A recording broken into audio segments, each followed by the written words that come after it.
All right, so now we're moving on to the back and the upper body. We're gonna come down to the ground for this circuit. We're gonna do some supine pull downs with external rotation. So when you pull down, really focus on the lat doing the movement. So when the lat contracts, you're gonna feel it right here. Pull the arm down. That's what we wanna focus on. So, fire the glutes, low back, come up, fire the lats, initiate that movement down, and then externally rotate to help fire those external rotator cuff.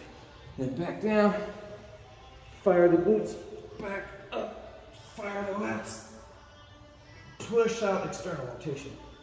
Good.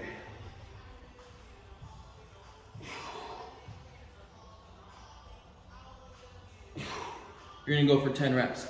Then from there, you're gonna come up to your quadruped position, and then out into a plank.